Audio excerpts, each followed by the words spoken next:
are starting to slow down. So we'll actually go ahead and get started. Next slide. Welcome to this month's AMCHP Policy and Partnership Town Hall. For those that I have not yet had the pleasure to meet or work with yet, my name is Sherry Lou Santos, and I'm the current Chief of Policy, Government Affairs, and Communications at AMCHP. Before we begin, some housekeeping reminders. For your information, today's call will be recorded. All lines are currently in listen-only mode. However, we do have a question and answer portion at the end of our call where you'll be able to raise your hand and unmute yourself if you have a question. If you do have a question for the presenters as we are presenting throughout the town hall today, you feel free to type it in the chat box. You can turn on and off captioning by clicking closed caption in the controls bar. And there is an evaluation survey at the end of the call, which only takes a couple seconds. So we'd really appreciate you taking that short amount of time. If you encounter any technical difficulties, please feel free to reach out to my colleague, Karina Collins, at her email listed out there. Next slide. So on today's agenda, we're going to start off and AMCHP will be presenting some policy updates for the various components of the federal government. We have some wonderful partners that are here with us today, the Policy Center for Maternal Mental Health, as well as Alterum, who will be presenting on various topics. And then, as I mentioned earlier, we'll have a question and answer session at the end. Next slide. And then now I would love to turn it over to my colleague Karina. Before she pulls down this PowerPoint slide, we'd love to engage you all by going to menti.com and entering the code that is listed here on the screen. If you prefer to do this via phone, feel free to scan the QR code that's on your screen. And Karina, I will pass it off to you. Hi, everyone. Like Sherry Lou said, if you have the ability, please try and scan the QR code on the screen and go to menti.com and enter in the code, and I will go ahead and share the Menti.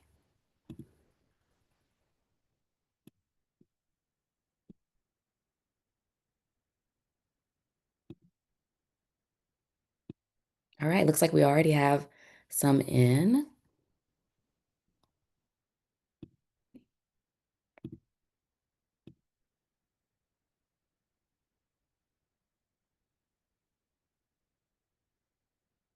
Okay, we'll give it just a few more seconds to see if we can get some more responses.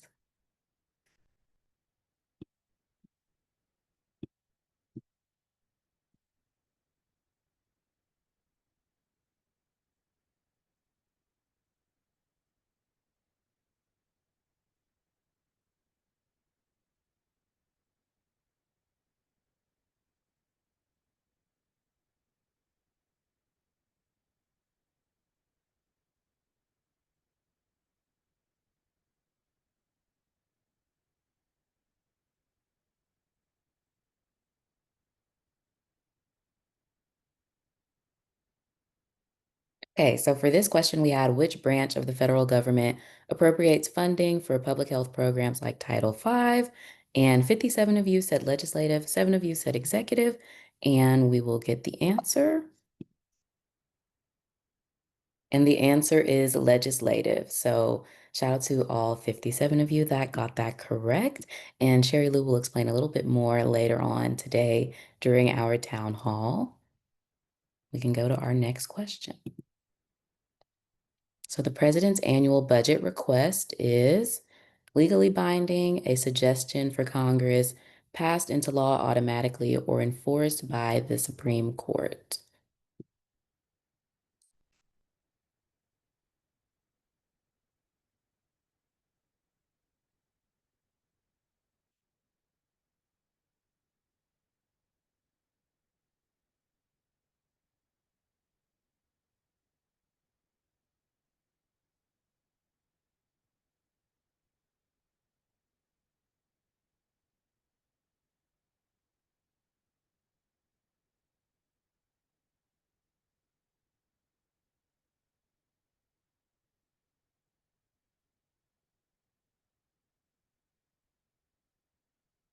Looks like we're waiting on just 4 more people or 3 more people to respond.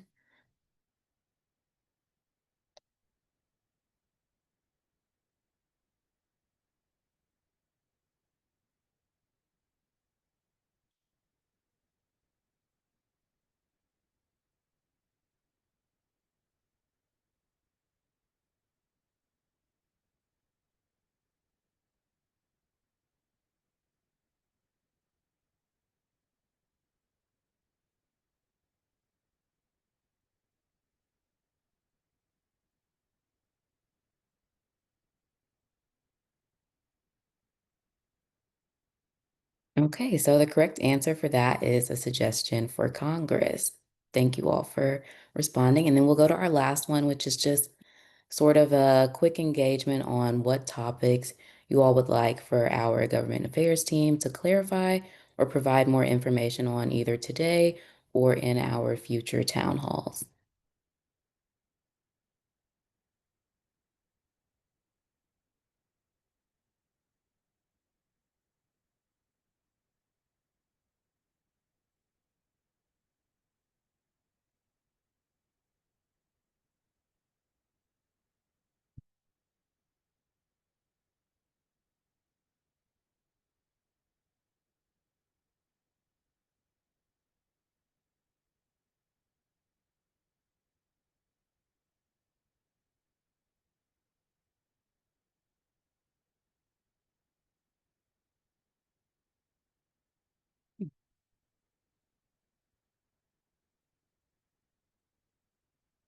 Hey, we're getting a lot of responses. And so I guess we can end it here. And Sherry Lou has gotten a chance to look at a few of these. And I think a lot of our things that we're talking about today will be answered from this as well. So thank you all for playing our Menti today. And I will share the PowerPoint again. Thank you so much, Karina. Awesome. So I really appreciate all your engagement. Fun fact, a lot of the bubbles that you all indicated you were interested in, we were already planning on sharing information with you today. But if, again, there are additional questions that you might have, always feel free to reach out to AMCHP's Government Affairs team. All right. So I'm going to start off with updates from the administration. I do want to highlight something that was released into the ether back on June 3rd, 2025, regarding the Emergency Medical Treatment and Labor Act, or EMTALA, as it's colloquially known, and the guidance rescission that is related to it. So just to give a little bit of background, EMTALA was signed into law in 1986. So it's been, binding statute for quite some time. And what does EMTALA do? It actually requires that hospitals that receive Medicare funds, hospital emergency departments, ensure that they receive folks with emergency needs and stabilize them and treat them to ensure that they live healthily moving forward. So in July 2022, CMS actually issued guidance that reinforced EMTALA's obligations very specific to pregnant patients or those experiencing pregnancy loss. As a reminder, back in 2022, that was when the Supreme Court made its ruling on the fall of Roe v. Wade. So that is where that guidance kind of came into play. It sounds like my sound is not functioning very well. Give me 1 second here. What I can actually do, Caitlin, are you up for doing your portion of the presentation, and then we can go back to the AMCHP policy updates while Sure, I'm happy to do that. So Although it it's like other sounds people can hear you fine. Yeah, it sounds like I'm fine. Never mind. I'm gonna keep going. Thank you all for your comments. Where was I? July 2022.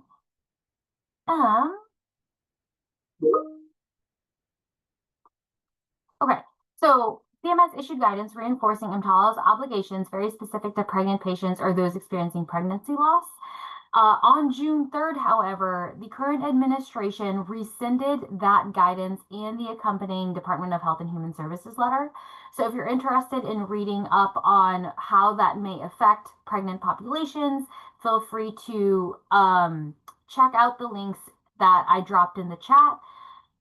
For those that may have missed it, I did drop an entire PDF document into the chat that includes the links from our entire PowerPoint presentation today from AMCHP as well as our partner speakers.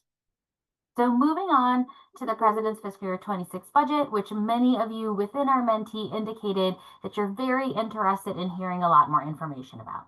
So just to give you all a little bit of a timeline, on May 2nd, the President's skinny budget was released. This was, again, an overarching budget that was released very shortly after what was colloquially known the HHS passback. Later on that month, the Department of Health and Human Services released their budget in brief. And then on June 3rd and June 7th, CDC, as well as the newly forming Administration for a Healthy America, released their respective congressional justifications. So whenever you hear the term President's budget, all of these documents comprise everything that is colloquially known as the President's budget, but each document has a very specific nomenclature. So just to kind of give everyone some level setting on what we're talking about. So again, as a reminder, the President's Fiscal Year 26 skinny budget, this budget was a proposal that presented top line requests for each federal agency. And in this document, we did not see program level specificity because those are always meant to be contained in the separate congressional justifications per agency. As a reminder, Congress has the authority to approve, reject, or modify the administration's budget recommendations. And I loved seeing the engagement with the mentee that many of you were already very aware of this, this fact that the President's budget is simply a proposal or a request to Congress, and Congress has the authority to do what it will with that recommendation. Some noteworthy inclusions in the fiscal year 26 skinny budget is that there was a call to reduce HRSA, or the Health Resources Services Administration budget, by 1.732 billion dollars. It also proposed to move HRSA into the newly forming Administration for a Healthy America. So this is the first time we're seeing tangible words and sources to see what is happening with the administration's intent for this newly forming agency. It also specifically called for $274 million of decreases to maternal and child health programs, which, quote, are duplicative of other federal programs or could be addressed through block grant funding. And the block grant referred to here, you're assuming, is the Title V Maternal and Child Health Services block grant.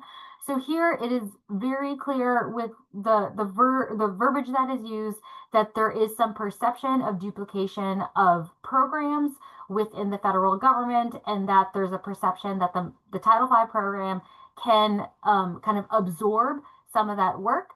AMCHP's stance is and has always been that if Title V is perceived to be absorbing that work, that respective increases in financial resources would be necessary to be able to do that. Other noteworthy inclusions within the skinny budget is a $1 billion decrease to health workforce programs, and then a $286 million decrease to Title X family planning. Within the skinny budget, there was also a call for $3.588 billion decrease to CDC, which is about 45% decrease. And among the eliminations that were listed in this portion or in this document, there were eliminations to the National Center for Chronic Disease Prevention and Health Promotion, DEI programs, and others. So there is a question in the chat: what is considered to be duplicative? There are quite a few programs that are perceived to be duplicative. What I would say is I would go towards the list of eliminations and see where there could be potential perceived duplication. For example, with the Healthy Start program, the Healthy Start program has been on the chopping block, if you will, from Congress or by Congress for quite a few fiscal years, and there was a perception that Healthy Start was duplicative of the MCV program. So AMCHP has worked with the National Healthy Start Association for the past couple years to really educate members of Congress and the administration on how Healthy Start is complementary to many of the other efforts in the maternal and child health space, as well as not duplicative. And then I'm actually going to, I love the engagement here. So what I'm going to do is I'm actually going to continue through the presentation, or else we'll be here for 2 hours, because I love getting really nerdy and in the weeds with things. And then we'll go ahead and answer all questions at the end. So moving on, again, I talked about the HHS budget in brief, which was released at the end of May. And this is where we saw a little bit of clarity on the establishment of the Administration for a Healthy America. So it is proposed to combine what is currently the Office of Assistant Secretary for Health, the Health Resources and Services Administration, SAMHSA, and other components here. On the right, I listed out kind of the pillars that the administration currently envisions to be housed within the Administration for a Healthy America. And it's kind of meshing together the components on the left with the components on the right. And there are many questions of, okay, is everything transferring over as kind of a one-to-one basis? Are there pieces that are going to be cut? Are there large components that are going to be cut? So for those that work primarily in the HRSA space, just to give a little bit of light here, the pillars circled in green are the components that currently live within HRSA. Other things to note in the HHS budget in brief are some proposed HRSA eliminations. I already talked about the Healthy Start program. The budget in brief also called for the newborn screening for heritable disorders to be eliminated, the HRSA-specific early hearing detection and intervention program. So for those that work in the EDI space, you all are very well aware that there's a HRSA component and a CDC component. This is very specific to the HRSA component. The Emergency Medical Services for Children program is proposed to be eliminated, and other things that I've listed out here. So moving on, I mentioned on June 3rd, so it was a couple days after the HHS budget in brief was released. So now we're going kind of fine-tune, right? We're going overall administration and then Department of Health and Human Services, now going to each individual agency within the department. I want to talk a little bit about the Centers for Disease Control and Prevention congressional justification.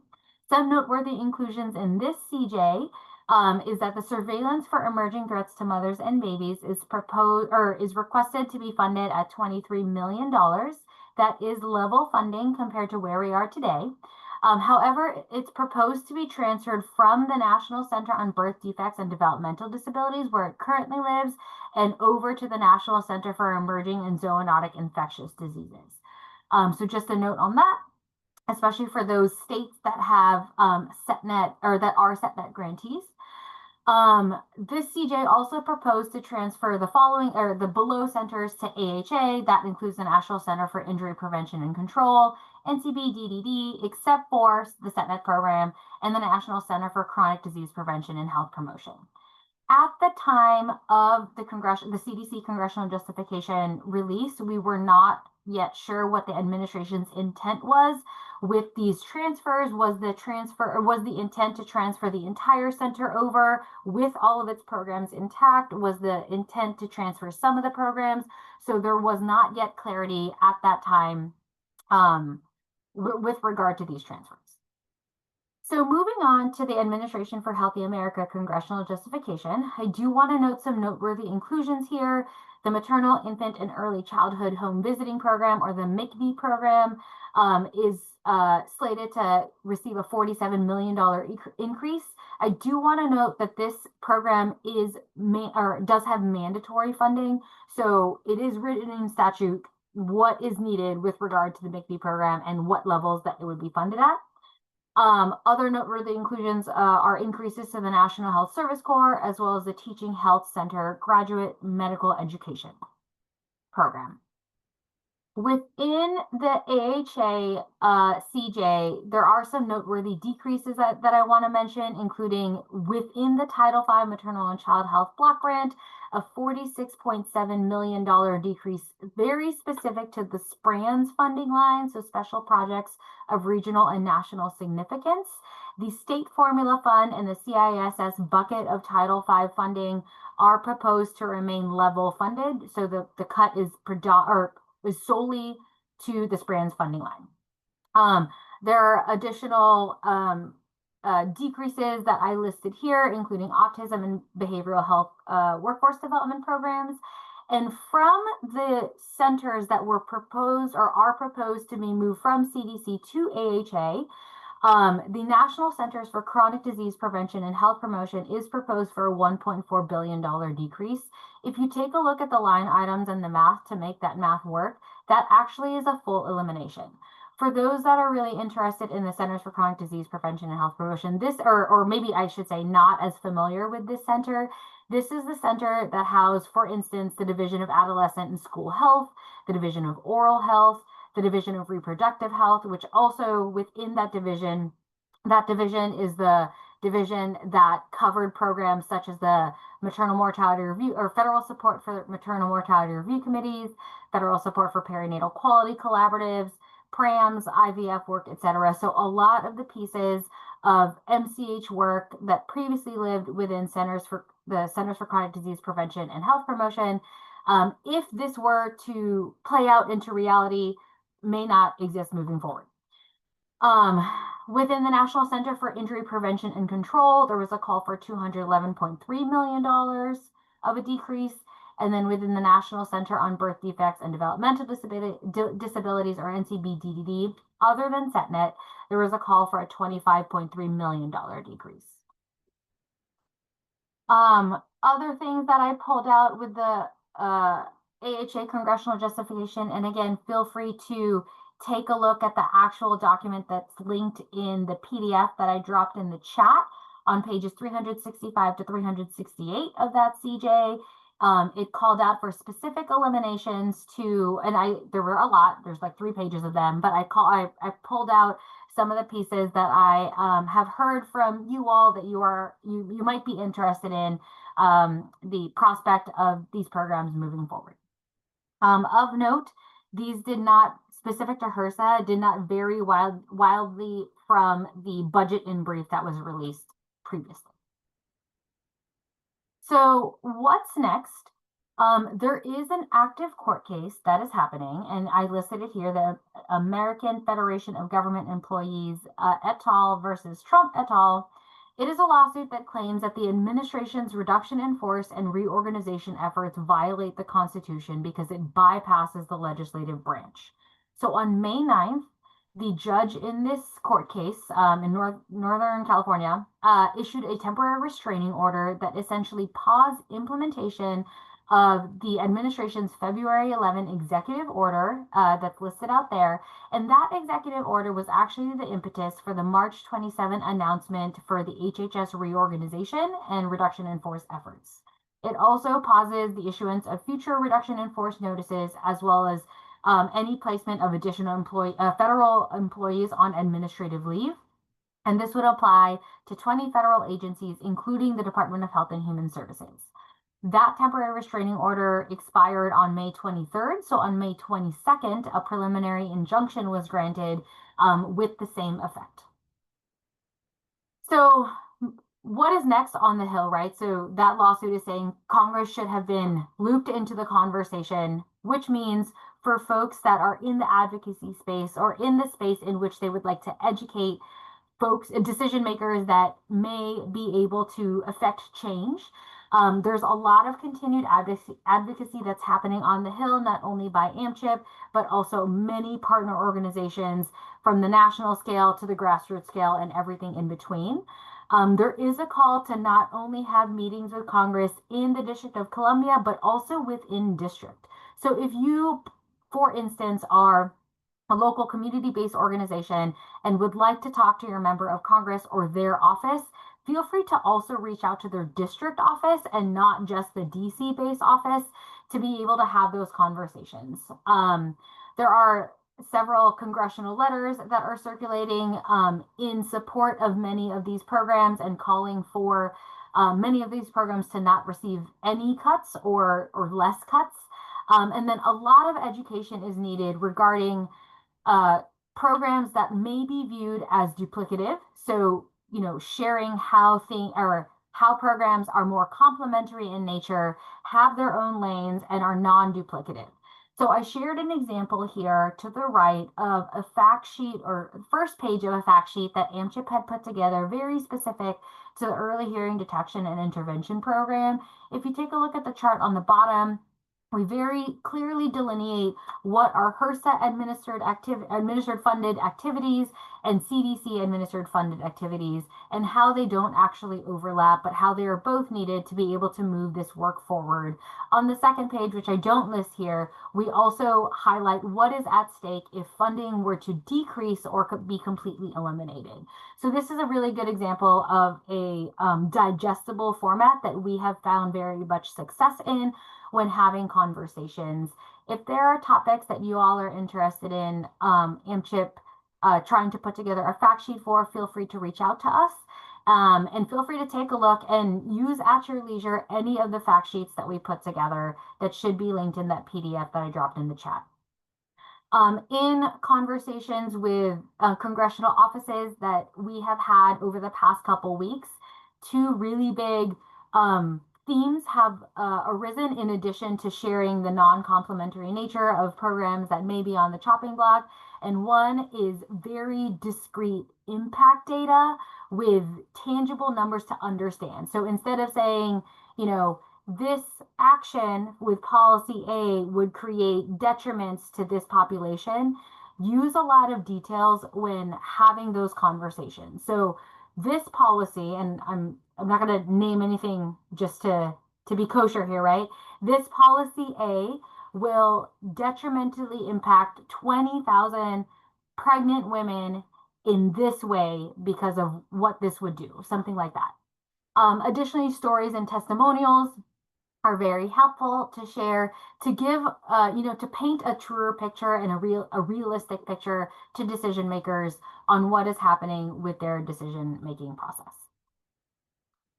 So I'm going to share a little bit of congressional updates, and I'm going to go very fast because I don't want to cut off too much time from our partners that are following me here.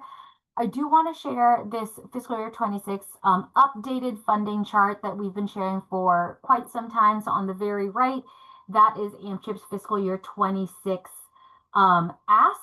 And the new portion of this is the fiscal year, the yellow column, the fiscal year 26 president's budget. So you can kind of see side by side what is currently in place, what is listed out within the president's budget documents, and where AMCHP's asks are currently when having congressional conversations, advocacy conversations. So what's next? I just want to highlight this appropriations process. We are currently in the House Appropriations Subcommittee's portion of the process. As of right now, the House Appropriations Subcommittees are working their way through the various components of their 12 appropriations bills with the intent to pass those bills out of committee shortly so that we can get to passing those appropriations bills by the end of the fiscal year, which is the end of September. Many years, if you take a look at the very bottom, there are alternative approaches that are employed. One is a continuing resolution, which is what we are currently functioning under.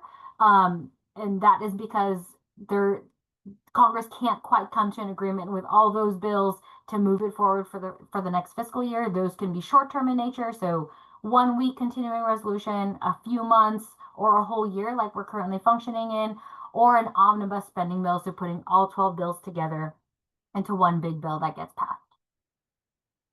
Some of you during the Menti talked about the budget resolution and interest in that information. So since our last town hall, there hasn't been much of an update in terms of tangible action, right? So On May 22nd, the House passed an amended bill with a vote of 215 to 214, and it currently is in the Senate's hands for what comes next. There are a lot of conversations around what actions the Senate might take. Some of those are administrative in nature. The Senate parliamentarian has indicated that some provisions within the House passed bill are not kosher to the legislative vehicle that is the budget resolution, budget reconciliation package. Some changes that are being considered are due to some senators' opinions on what should be changed. So there's still a lot of activity going on with the budget resolution and budget reconciliation. And for those that are not quite following, this is the topic of conversation around very large Medicaid cuts and very large cuts to the SNAP program. So AMCHP is doing quite a few ongoing activities in terms of advocacy around appropriations and Medicaid, and feel free to take a look at the links in the PDF and take a look at the policy alert that we released last Friday on our appropriations advocacy. And then one last judiciary update that I want to mention here is an update on the COVID funding clawback lawsuit. As a reminder, there was a lawsuit that was stemmed back in March around HHS granting termination notices to state and local health departments, specifically for grants related to efforts on pandemic preparedness, mental health, overdose prevention, and public health infrastructure. 23 states and DC did file the lawsuit, stating that Congress explicitly authorized funding for the grants at issue, and that HHS exceeded the regulatory authority that it currently has. So on May 16, there was a preliminary injunction that was granted, and I listed a portion of the judge's opinion there. So I would like to pass the baton on to my colleague, Caitlin, who will talk about the Policy Center for Maternal Mental Health State Report Cards. Wow, Caitlin, that is a lot of words. And I do see a lot of folks dropping questions in the chat, and I will make sure to try to answer those either at the end or in the chat. All right, Caitlin, passing it to you. Great. Thank you so much, Sherry Lou, and good afternoon, everybody. My name is Caitlin Murphy, and I'm a research scientist with the Milken Institute School of Public Health at the George Washington University. I'm also a research consultant for the Policy Center for Maternal Mental Health, and I'm delighted to be here with you this afternoon to share more about the Policy Center's 2025 Maternal Mental Health State Report Cards. Next slide, please. So first, why were the report cards created? As folks on this call likely already know, maternal mental health need in the US right now is massive. Maternal mental health disorders impact 1 in 5 US mothers, and maternal mental health conditions are one of the leading causes of maternal mortality, with nearly a quarter of maternal deaths in the US resulting from suicide or overdose. And both screening and treatment are not occurring at the rates they need to, with over 50% of maternal mental health disorders going undiagnosed, and an estimated 15 to 25% of mothers who need treatment receiving it. Critically, we know these gaps are even deeper for moms of color due to deep systematic inequities. And we know that filling these gaps is not only a matter of life and death, but absolutely foundational for children to thrive. And despite all these massive gaps, before 2023, states had not been scored on their efforts to address maternal mental health. A scoring structure helps provide credit to states for the hard work they are doing in this area and points to areas where states can improve.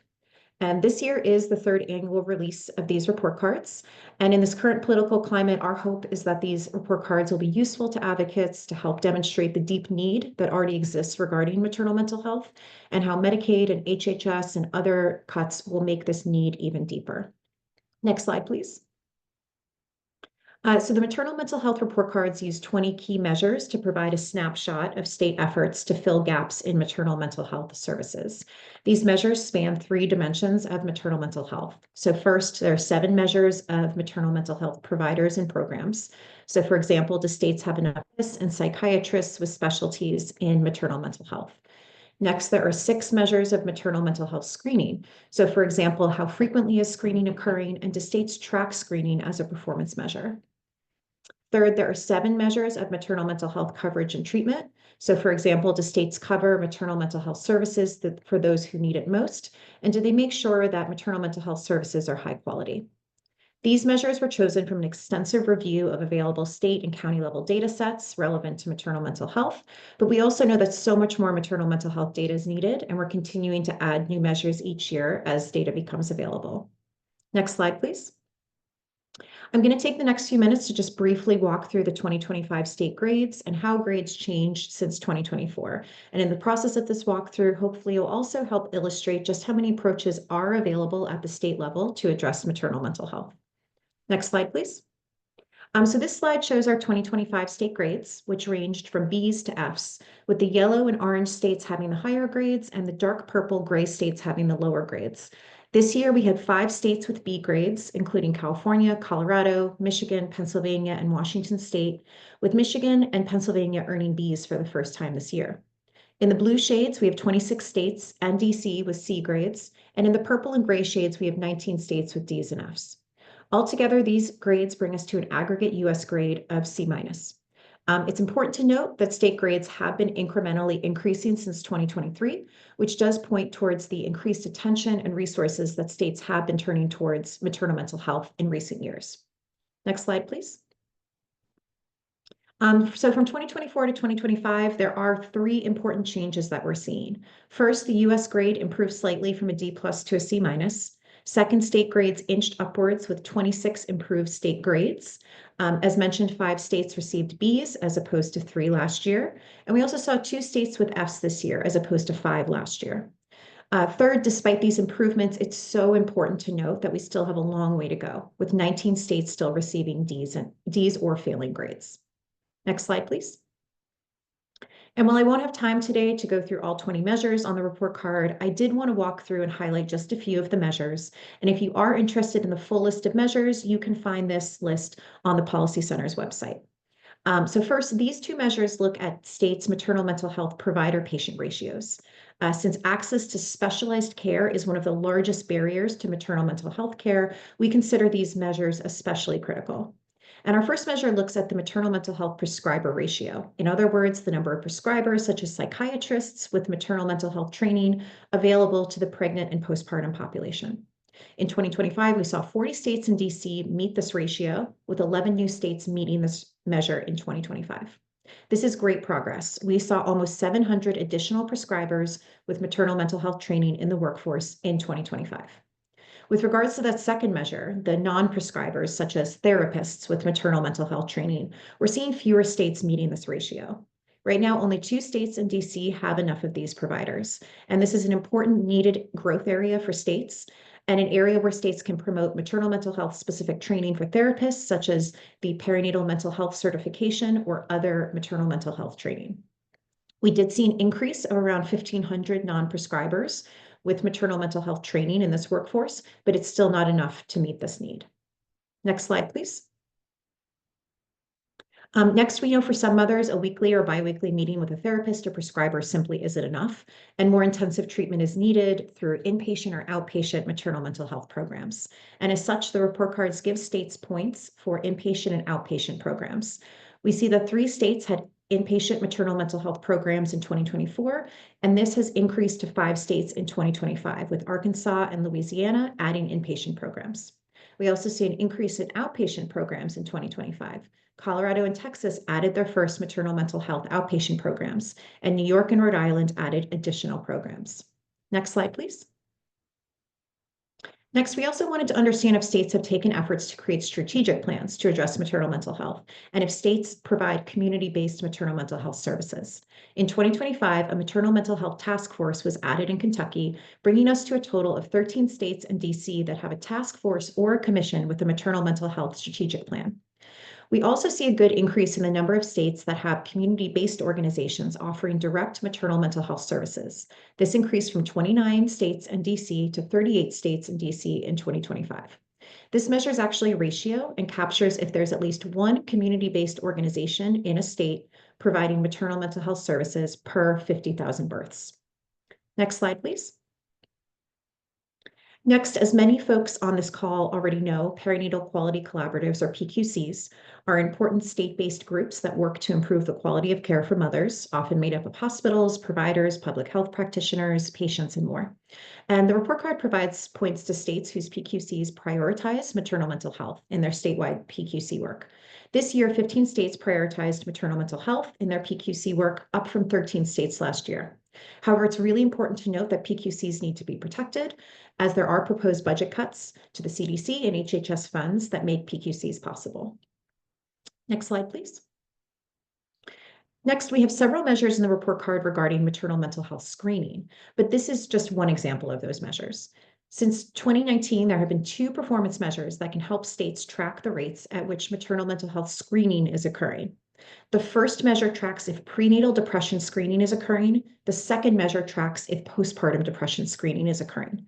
And both of these measures are available in the HEDIS measure set. But right now, it's optional for states and insurers to report on these measures.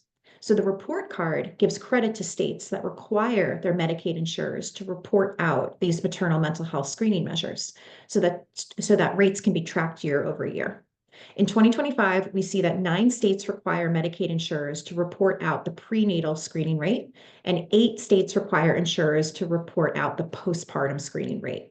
This is a slight increase from last year. Additionally, I did want to note that among the states that do require their insurers to report out these measures, most are, quote, top performers on actual rates of maternal mental health screening. Next slide, please. Last, we also included measures of Medicaid coverage, since we know Medicaid is such an important source of coverage for nearly half of all U.S. moms. In 2024 and 2025, we know that 40 states and D.C. had extended Medicaid, and in 2025, one additional state had extended Medicaid coverage to 1 year postpartum. That was Iowa. And we know this postpartum extension is an essential opportunity for moms to maintain health coverage during the entirety of the postpartum period. Of course, we also know that Medicaid is under serious attack right now, and any attacks on Medicaid will directly impact moms and their access to maternal mental health care. Next slide, please. On the Policy Center's website, all 20 measures are available in a state snapshot for each state. This snapshot allows you to review which measures your state received credit for and where a measure hasn't been met yet. So for example, this slide shows the DC state report card, where DC received an overall grade of a C, so slightly better than the national average, and where measures have been met, where you see the green check marks, and where measures haven't yet been met, or the red X's. Next slide, please. I strongly encourage you to go to the Policy Center website to get your state report card, and these can be found at the URL on these slides, and this link will also be available in a document, I believe that's been dropped in the chat. Next slide, please. So when we get asked what will help states increase their grades in 2026, there are several areas where states can improve. First, states currently don't have enough therapists with training in maternal mental health disorders, so investing training in this workforce is imperative. States also lack maternal mental health hospital treatment programs, so this is another area for development and investment. Third, states currently report low rates of maternal mental health screening within private insurance and Medicaid, and states can improve these rates by requiring their insurers to screen and also report on the screening rates. And last, states don't require health plans to create quality improvement plans for maternal mental health, but states can learn from states such as California and Louisiana, who are doing this and require their insurers to create these kind of quality improvement plans. Next slide, please.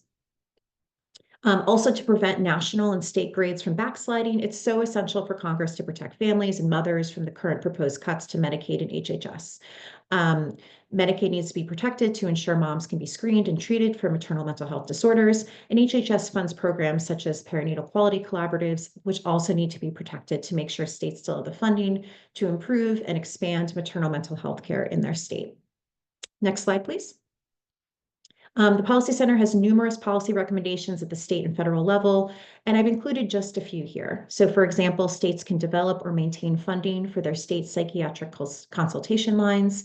They can propel peer support specialties for maternal mental health, require insurer coverage of doulas and home health care, and also prioritize addressing maternal mental health provider shortages, focusing on rural and diverse providers.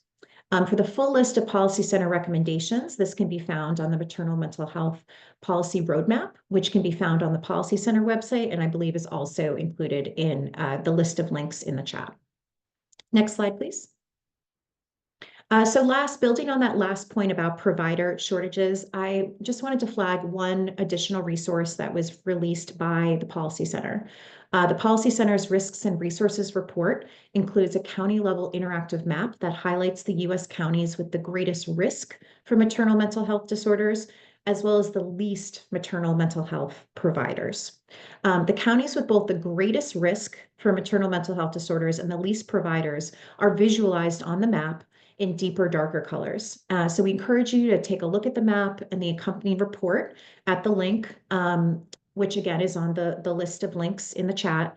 And our hope is that this map and this report can help you identify those counties in your state that need the most maternal mental health attention and advocacy. So that's it for me. Thank you so much for having me here today. I can also drop my email in the chat if you have any follow-up questions. And I'm going to turn it back over to Sherry Lou. Thank you. Awesome. Thank you so much, Caitlin. And next slide, Karina. And now I would like to turn it over to my colleagues over at Altarum and Dr. Shirley Payne.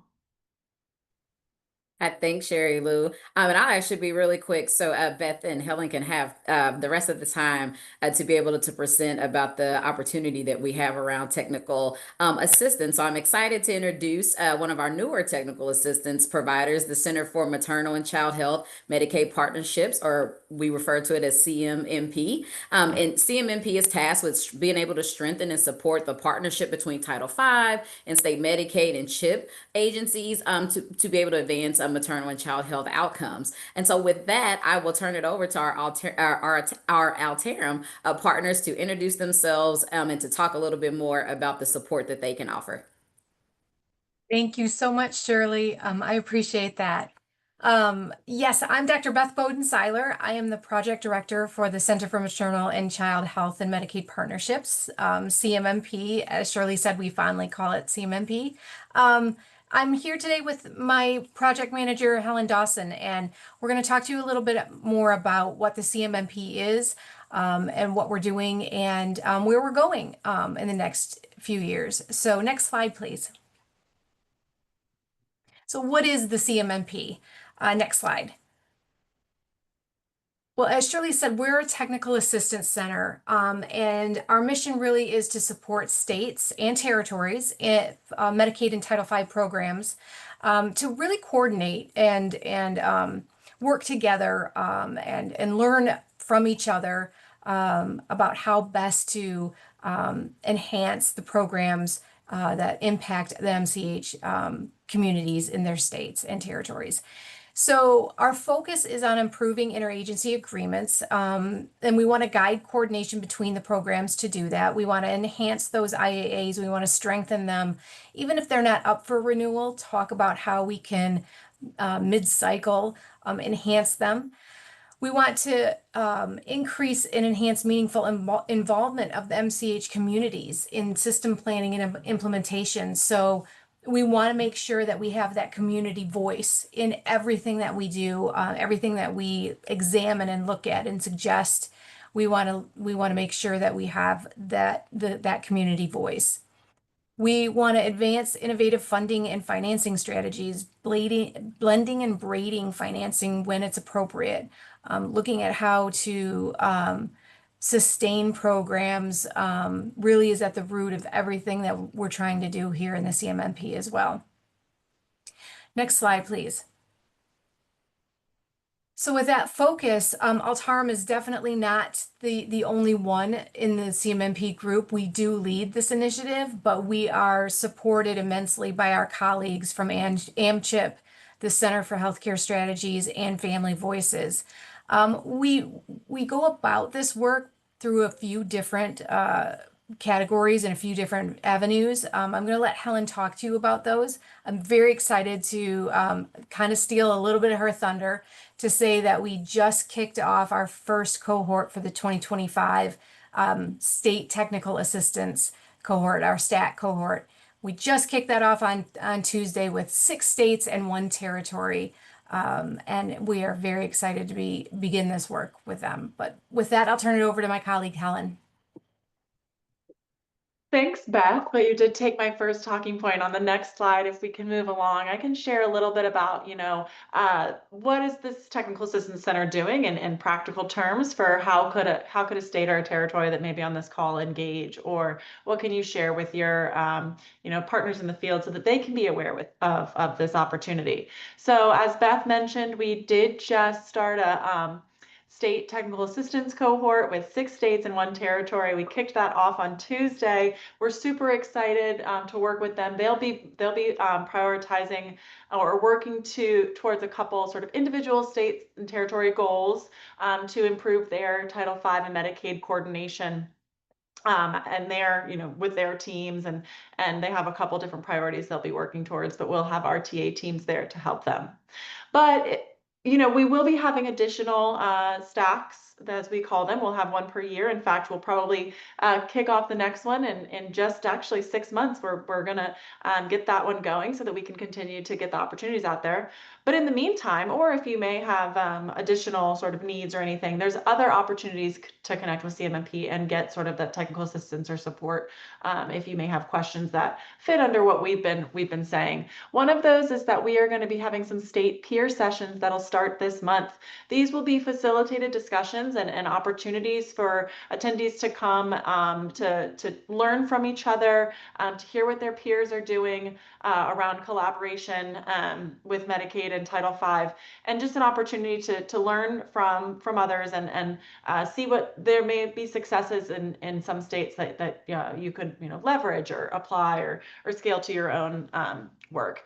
And then we also have a website, and on that website at any time, any state or territory can submit a request for one-on-one customized TA. This is a direct connection to our team over at CMMP on anything specific to what you're working on, what the state is trying to accomplish. It's tailored to your goals. It's tailored to the specific question you may have. And it's, to the level that may be needed to answer the questions. But it's a way to get answers, a way to get information about what other states are doing. And so we encourage you to consider that if you're working on something and maybe would like a little additional support or information. And then lastly, I'll just say that on that website, you can go ahead and register to get all notifications about any upcoming events like the peer sessions, the next time that we launch a stack opportunity, and on the Connect page on that website is where you can submit that request for TA. So I can go ahead and once I finish speaking, I'll throw the link into the chat, but you can see it on screen. It's just cmmpartnerships.org. So I definitely encourage you all to register for that to stay in the know. On the next slide, we'll continue on and I'll talk a little bit more about that website, link up here again, but really we are building out a resource repository, creating materials that are specific to sort of the topic areas, but also sharing information that's being created and shared across other audiences as well. We're going to have these peer sessions, as I mentioned, and additional future webinars open to anybody that would like to register. You've got that request customized TA opportunity there, as well as a place to share resources if you want them on the website, or connect to our team to share some expertise or share some information. We'd love to talk to you. And also there's a discussion board if you're a member that you can ask questions of your peers or others that are on the website. And then also if you're a member, you would get any announcements about these upcoming events and such too. So once again, please definitely go take advantage of that website and what we're putting out there. On the next slide, if we can go ahead on, I think I just wanted to show you a little bit about what those look like. This is how you go ahead and register. So you would go to the website, click in the member on the menu. There's an option to register, and you just create an account, enter a name, a username, email address, and a password. That's all you need. That will unlock sort of the discussion. It'll unlock a little bit more in the discussion board aspect of it. And those requests come to me. So I'll be looking for them after this call to get those approved and get you activated. All right, and then on the last slide that I think I've got, this is again on the Connect page. If you would like to submit a TA request, encourage you to do so. It's actually in the menu, it says Connect now, apologies for that, but there's a couple options there. One of them is to request TA. So you can complete that form and our CMMP team will review it and reach out with next steps, connecting you to the right expert on our team or the right group of our on our partners. So please feel free to check that out and submit a request if there's anything that we can do. On the next slide, I have a pause for questions, but I do know that we are coming up here. So I just want to highlight, you can always send questions to cmmp@altarum.org and register for that website to either submit a question on the discussion board, but always you can submit a TA request as well. I will go ahead and put that information into the chat so that you all have the links available. And I think that's all for me. Thank you. Awesome. Thank you so much, Helen. And Beth, I do want to note a couple of questions in the chat for you all. So next slide. I know folks have been dropping questions in the Q&A feature as well as in the chat, and we've been diligently trying to respond as quickly as possible. If your question was not answered at this time, Caitlin dropped her email in the chat a little bit earlier, and Helen just dropped information and an email in the chat just now. If you all have additional questions, again, feel free to reach out to AMCHP or any one of our speakers today on any of the topics that we discussed throughout this town hall. In closing, I do want to remind folks that the next AMCHP Policy and Partnership Town Hall will take place next month on Thursday, July 10th. It's every second Thursday of the month from 2 to 3 p.m. Eastern. We do hope you join us for that July call. I haven't made a decision quite yet because we are going to wait to see what Congress does and the administration over the next couple of weeks. However, I do think we are going to take a break for August, given that it is Congressional August recess. So please feel free to join us for the July town hall. And again, I do want to invite you all to take our 2-minute survey that is linked there, bit.ly/June 12th, or go ahead and scan the QR code. Thank you all for your time. And as I mentioned in the chat, the slide deck, as well as the links that unfortunately some folks were not able to open, will be emailed out after this call. Thank you so much for your time and have a great rest of your day.